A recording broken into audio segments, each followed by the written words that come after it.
So here we are starting the chapter number 1, and that is concept of center of mass.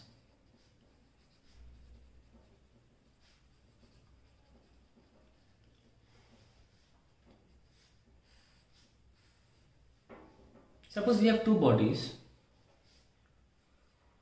और मैं इनको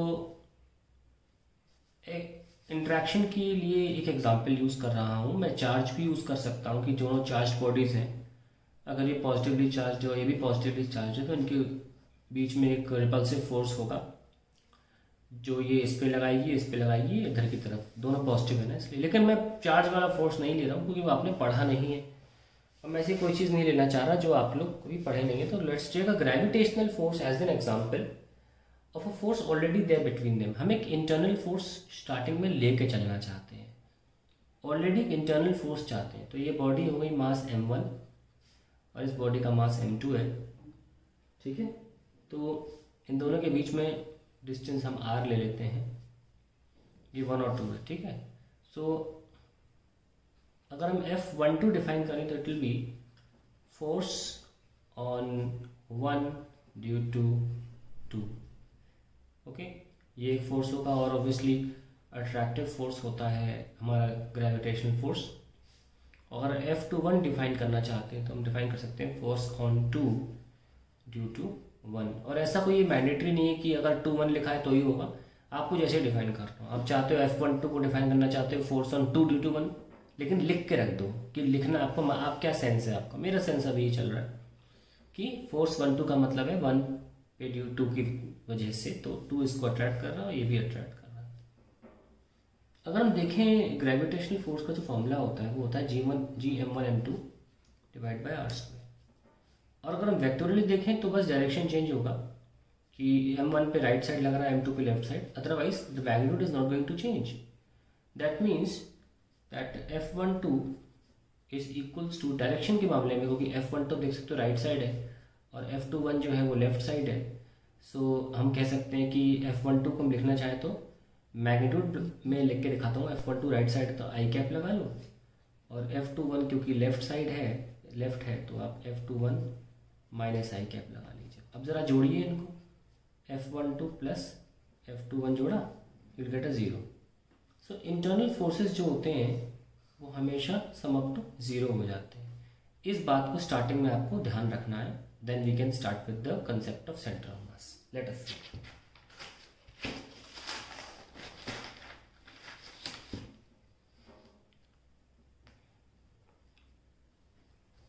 Now, उन्हीं balls को हम साथ में ले आते हैं और हम एक अपनी तरफ से एक बाहर से एक फोर्स लगाएंगे ऑफ इन एनी डायरेक्शन, वो मेरी मर्जी है। F1 एक्सटर्नल फोर्स 1 बॉडी पे और इस पे भी लगा रहे हैं, कैसे भी लगा सकते हैं किसी भी डायरेक्शन में, और इनका तो लग ही रहा है F12 एंड F21, है ना, ये तो फोर्स लगी रहे।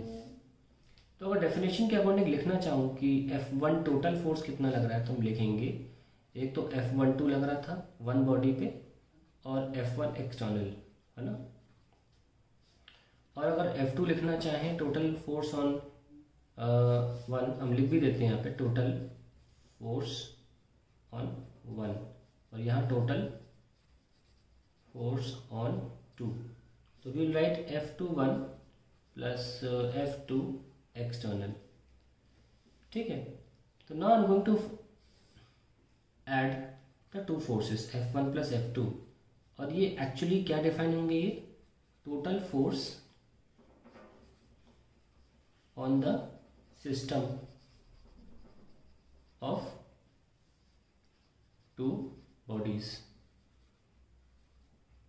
तो देखते हैं जरा क्या निकल के आ रहा है। It is coming out to be F12 plus F21 plus F1 external plus F2 external, ये निकल के आ रहा है। So we know from the previous derivation that this is 0 and this come out to be F1 external plus F2 external. तो यानी कि एक बात बहुत इंपॉर्टेंट यहाँ पे समझ में आती है कि total force on system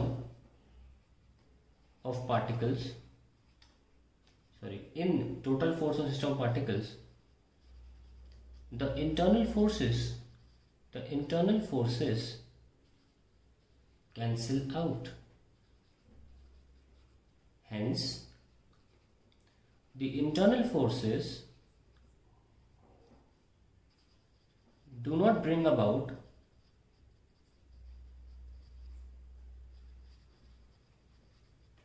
any change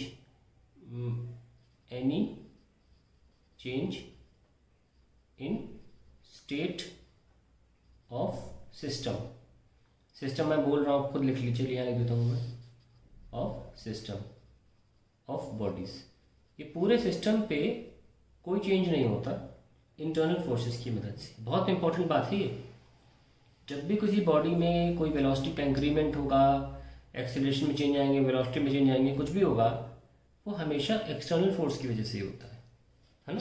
आइए आगे बढ़ते हैं।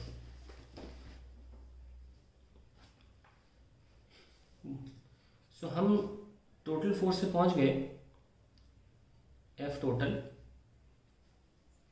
which is equals to F1 external plus F2 external। now total force system पे लग रहा था, सिस्टम का टोटल मास था m1 plus m2 into acceleration. और यह बात हम जानते हैं कि according to Newton second law that rate of change of momentum is directly proportional to the external force applied. ध्यान रखना, एक्सटर्नल फोर्स अप्लाइड होता था वहाँ पे। बहुत बच्चे एक्सटर्नल वर्ड बोलते नहीं है, तो हम अब इसको न्यूटन्स लॉ के हिसाब से लिख सकते हैं कि 1 है तो dp1/dt, और यहाँ पे दूसरी बॉडी पे लगाया जा रहा था तो ऐसे लिख दिया। अगली लाइन में हम इसको जोड़ सकते हैं p1 प्लस p2 इस तरीके से, और ये तो अपना चलता ही रहेगा m1 plus m2 into acceleration. देखना बेहतरीन चीज़ सामने आएगी। कॉन्सेप्ट ऑफ सेंटर ऑफ मास पढ़ा रहा हूँ, भूलना नहीं, डिवेट नहीं होना, कुछ और हो जाएगा। देखो भी यहाँ पे सडनली हम बहुत अच्छी चीज पहुँचेंगे यहाँ पे। तो हमने मोमेंटम को लिख लिया खोल के, ये फॉर्मूला होता है मोमेंटम का, ठीक है ना। अगले लाइन में हम वेलोसिटी को लिखेंगे dr1/dt, ठीक है, displacement, rate of change of displacement upon time.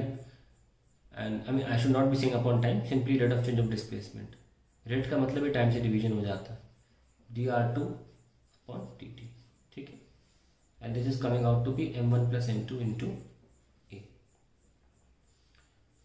now I can also write d square by dt square, क्योंकि d by dt को बाहर ले सकते हैं, है ना। तो I'll get m1 r1 plus m2 r2, and यहाँ पे आएगा m1 plus m2, yes or no। और फाइनली एक्सेलरेशन क्या निकल के आया, क्योंकि मैं मास तो कांस्टेंट होता है तो डिफरेंशिएशन के अंदर जा सकता है ना, m1 r1 plus m2 r2 upon m1 plus m2। Finally हमने एक्सेलरेशन निकाल लिया। अब एक चीज करते हैं,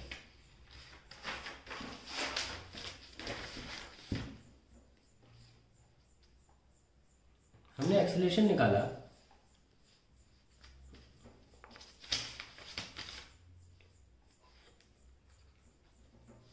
T square by D T square m1 r1 plus m2 r2 upon m1 plus m2, ये हमारा एक्सेलरेशन आ गया।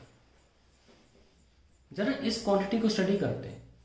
डबल डिफरेंशिएशन किस चीज का एक्सेलरेशन होता है, किसी डिस्प्लेसमेंट का, है ना, या डिस्टेंस ऐसी क्वांटिटी का जिसका यूनिट मीटर में होता है। अगर इस बात से क्लियर नहीं होता तो भी निकाल लेते, क्योंकि ऊपर जो यूनिट आएगी वो आएगी केजी मीटर अपॉन केजी, तो केजी कैंसिल, मीटर बचेगा। अभी नोटिस कर जाते हैं कि एक्चुअली है क्या चीज। सपोज हमने जो दो बॉडीज रखी थी, सपोज हमने एक्सिस पे रखा होता, किसी एक बॉडी को x1, 0 एक्स एक्सिस पे रख देते हैं to make it very simple, और दूसरी बॉडी को रख दिया x2, 0, ठीक है। तो अगर हम इस फॉर्मूले में इन पोजीशंस को डालें कि बॉडी का मास m1 था, इसका m2 था, हम पुट करेंगे m1 x1 plus m2 x2 upon m1 plus m2, ऐसे करेंगे तो हमें एक डिस्टेंस आएगा जो इन बॉडीज के बीच में लाया करता है। हमेशा ऐसा होगा, हमेशा ऐसा होगा। जब भी आप ये सॉल्व करोगे ना, m1 x1 plus m2 x2 upon m1 plus m2, it will always happen like this, that this will come out to be in between, somewhere between the two masses। ठीक है, आप एग्जाम्पल ले लेते हैं, compose 2,0 ले लो और ये ले लो 5,0। मान लो ये 1 kg है, 2 kg, ठीक है, ये 1 kg और ये 2 kg है। लेट अस फाइंड आउट कि ये क्या निकल के आता है, ये कुछ x निकल के आएगा। So let's find out 1 into 1 मास है, 1 कहाँ रखा है, 2 पे रखा है, प्लस दूसरा 2 into 5/1 plus 2, this is 10 + 2 12 divide by 3, I am getting 4। सो 2 और 5 के बीच में 4 आता है, यहाँ पे कहीं ये पॉइंट निकल के आ रहा है। अच्छा, तो हम यहाँ पे x निकल के आ रहा है, यानी कि एक ऐसा पॉइंट है जिसका एक्सेलरेशन है ऐसा ये बात हुई ना, एक्सेलरेशन एक ऐसी बॉडी का हो रहा है जो यहाँ पे एक तरह से रखी हुई है। तो हम लगा तो अलग अलग फोर्स रहे थे, दोनों बॉडीज पे फोर्स अलग अलग आ रहे थे, लेकिन एक्सेलरेशन तो यहाँ हो रहा है। यस और नो? एक्सेलरेशन के लिए ये पॉइंट भी नहीं आया, ये पॉइंट भी नहीं आया, एक्सेलरेशन के लिए कुछ ऐसा पॉइंट आया जो दोनों के बीच में एग्जिस्ट करता है और जहां पे कोई मास ही नहीं है। इसका मतलब अगर इन बॉडीज को किसी लकड़ी से कनेक्ट किया होता तो एक तरह से बॉडी का भाई लकड़ी से कनेक्ट नहीं करोगे तो फिर अलग अलग घूमेंगी ना ये तो, लेकिन ये कहना चाह रहे हैं कि अगर किसी कनेक्टिंग बॉडी से कनेक्ट किया होता तो एक तरह से फोर्स तो इन पे लगा रहे हैं, लेकिन एक्सेलरेट ये पॉइंट कर रहा है ना, अजीब बात। डेरिवेशन, मैथमेटिकल डेरिवेशन ऐसा हमसे बोला है करने के लिए। तो इसको हम फाइनली क्या कहें कि हमने फोर्सेस तो इंडिविजुअली लगाए थे, हमने M1 पे अलग लगाया, कोई मतलब नहीं था M2 से, M2 पे अलग फोर्स लगाया, कोई मतलब नहीं था M2 से M1 का, फिर भी एक्सेलरेशन किसी ऐसे पॉइंट का हो रहा है जो उन दो बॉडीज के बीच में एग्जिस्ट करता है। यस और नो? ये एक पिक्यूलियर सी बात सामने आती है कि जब सिस्टम में बहुत सारे फोर्सेस हर बॉडी पे लगा रहे होते हैं तो एक्सेलरेट उन सिस्टम का एक क्यूमुलेटिव एक एक्सेलरेट कोई और पॉइंट कर रहा होता है, और उस पॉइंट को हम फाइनली कहते हैं that this is the point where if all the mass is kept it will have the same acceleration. अगर सारे मासेस को अपनी अपनी जगह से हटाकर उस जगह पर लेकर रख दिया, यहाँ पे अगर दोनों मासेस को यहाँ पे रख देंगे तो भी हमको वही एक्सेलरेशन मिलेगा जो अभी मिल रहा है। तो ये पॉइंट को इसीलिए हमने क्या किया, केंद्र बिंदु, सेंटर ऑफ मास बताया। तो अब हम इसको डिफाइन करेंगे, लेट्स सी।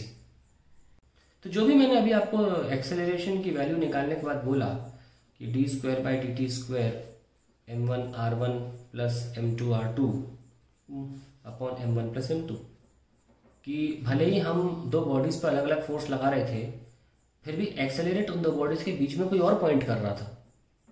तो ऑब्वियसली वो पॉइंट ऐसा पॉइंट हुआ जहां पर अगर पूरा बॉडी रख दिया जाए, मतलब वो पॉइंट उन सारे सिस्टम को डिफाइन करने के लिए काफ़ी है, वो अकेला पॉइंट उन सारी जगहों को डिफाइन करने के लिए काफ़ी है, वो अकेला पॉइंट। तो ये सेंटर ऑफ मास है। तो हम इसको एक्सप्लेन करते हैं अब लिख के। Here we can see that body 1 and body 2 were given forces individually, due to which both the bodies have their individual motion, individual motions. But with the mathematical analysis,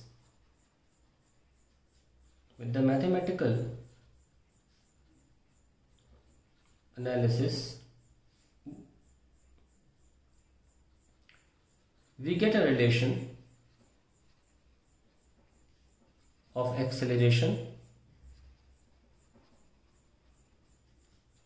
of a single point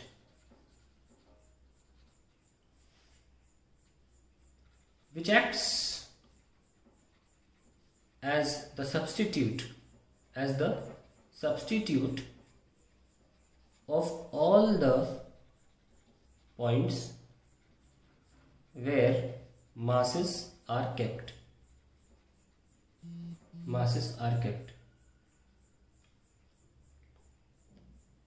and if all the mass of the particles, या यूँ कहिए if all the particles, ये कहना चाहिए मुझे, if all the mass of the particles नहीं, इसे काट ही दो, if all the particles ना, and if all the particles are kept at this point, then also we will get the same acceleration.